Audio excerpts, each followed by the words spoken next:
हरिओम। नमस्कार मित्रों, प्रणाम। जय श्री राम, जय बद्री केदार, जय हनुमान। मित्रों, एक बार पुनः आपका स्वागत कर रहा हूं अपने इस ज्योतिष कार्यक्रम में, जहां पर कि मैं आपको ज्योतिष से संबंधित, आध्यात्म से संबंधित छोटी छोटी और महत्वपूर्ण जानकारियां उपलब्ध कराता हूं। मित्रों, आज चर्चा करूंगा कि जन्म कुंडली में ये ऐसे कौन से कारण होते हैं जिससे कि विवाह में विलंब होने लग जाता है। इन सब विषयों पर चर्चा करूंगा विस्तार से। वीडियो प्रारंभ करूं उससे पहले आपसे पुनः आग्रह है, यदि आपने अभी तक चैनल को सब्सक्राइब नहीं किया है तो चैनल सब्सक्राइब करें, लाइक, कमेंट और शेयर भी जरूर करें। मित्रों, जन्म कुंडली में अनेक प्रकार के ऐसे योग होते हैं जिससे कि किसी भी जातक या जातिका के विवाह में विलंब होने लग जाता है, या रिश्ते बनते नहीं हैं, या रिश्ते बनते हैं तो किन्हीं कारणों से टूट जाते हैं, या आपसी सामंजस्य की स्थिति पैदा नहीं हो पाती है। तो इन सब विषयों पे चर्चा करूंगा। सबसे पहले मित्रों, हमें ये जानना जरूरी है कि जन्म कुंडली में जो विवाह के कारक ग्रह होते हैं वो कौन से होते हैं। तो स्त्री के लिए बृहस्पति और पुरुष के लिए शुक्र, ये ग्रह विवाह में मुख्यतया भूमिका निभाते हैं। मुख्य भूमिका इन दोनों ही ग्रहों की अक्सर देखी गई है। मित्रों, जन्म कुंडली में शनि और बृहस्पति, किसी लड़की की कुंडली में शनि और बृहस्पति जब समसप्तक योग बनाते हैं, समसप्तक का मतलब है कि आमने सामने भाव में दोनों हों, अर्थात एक के 7वें भाव में दूसरा ग्रह हो, यह होता है समसप्तक। और यह शादी में, विवाह में रुकावटें पैदा करते हैं या विलंब का कार्य करते हैं। जैसे शनि हमारा लग्न भाव में बैठा हुआ है, एक भाव में शनि है और सप्तम भाव में बृहस्पति बैठा हुआ है, तो यह भी क्या योग हो गया? समसप्तक योग हो गया है। आमने सामने दोनों ग्रह बैठे हुए हैं। तो फिर ये क्या करते हैं कि विवाह में लेट का काम करते हैं, लेट हो जाती है। ऐसे व्यक्तियों का जो विवाह होता है वह देरी से होता है, या शनि की दृष्टि से बृहस्पति ग्रह पीड़ित हो जाता है। शनि बृहस्पति ग्रह पर अपनी दृष्टि डाल रहा है, तो ऐसी स्थिति में भी विवाह में विलंब होने लग जाता है।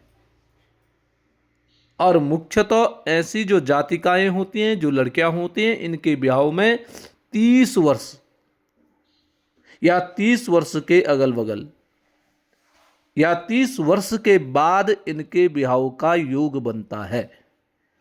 जिस भी जातिका की कुंडली में शनि ने देवगुरु बृहस्पति को पीड़ित कर रखा है, शनि की दृष्टि बृहस्पति पर पड़ रही है, या दोनों ग्रह समसप्तक हैं, एक दूसरे से 7वें भाव में हैं, तो तब भी विवाह में विलंब होता है।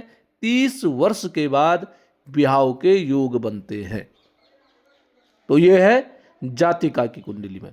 लड़की की कुंडलियों में या विवाह पहले हो तो इस कारण हो सकता है कि जो सप्तम भाव का जो स्वामी है, उस सप्तमेश की यदि महादशा चल रही हो, तो सप्तमेश की महादशा में आपका जो विवाह है वह शीघ्र हो सकता है। उस महादशा के अंतर्गत आपका विवाह के योग बन सकते हैं। अन्यथा मित्रों, 30 वर्ष के बाद ही ऐसे ऐसी जातिकाओं की, ऐसी लड़कियों की शादी होती है, विवाह होता है। उसके अलावा मित्रों, अगर लड़की की जन्म कुंडली में शनि की दृष्टि देवगुरु बृहस्पति पर पड़ रही है तो ऐसे में शादी लेट होना तय है।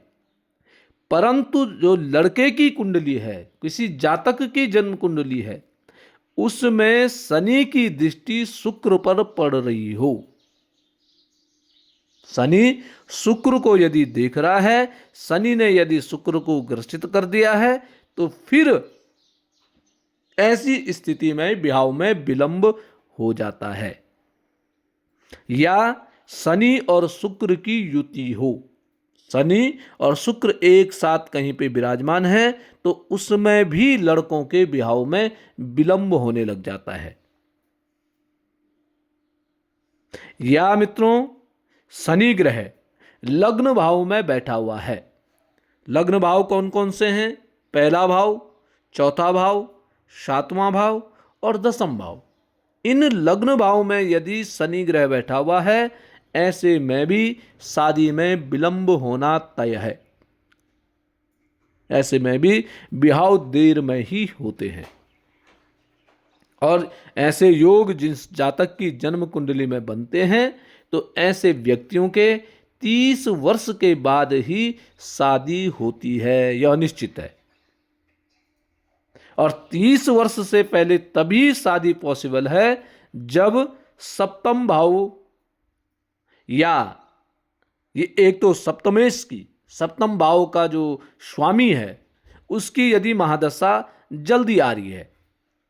या एक योग तब भी बनता है कि सप्तम भाव में जो ग्रह बैठा हुआ है, यदि उसकी महादशा जल्दी आए तो तब आपकी शादी जल्दी हो सकती है। अन्यथा विवाह विलंब होगा। और निश्चित ही है ये कि 100% ऐसा देखा गया है कि बृहस्पति जब पीड़ित हो जाता है शनि के द्वारा, और शुक्र जब पीड़ित हो जाता है शनि के द्वारा, तो ऐसे में विवाह में विलंब हो जाता है, विवाह में देरी हो जाती है। और मित्रों, कभी कभी ऐसी स्थिति भी देखी गई है कि जिन जातकों का शनि से बृहस्पति पीड़ित है, जिन लड़कियों का, और उन्होंने यदि विवाह कर दिया है, उनका विवाह यदि पहले हो गया है, तो उनमें अलगाव की स्थिति भी पैदा हो जाती है। ऐसा भी बहुत बार देखा गया है, अर्थात तलाक जैसी स्थिति पैदा हो जाती है।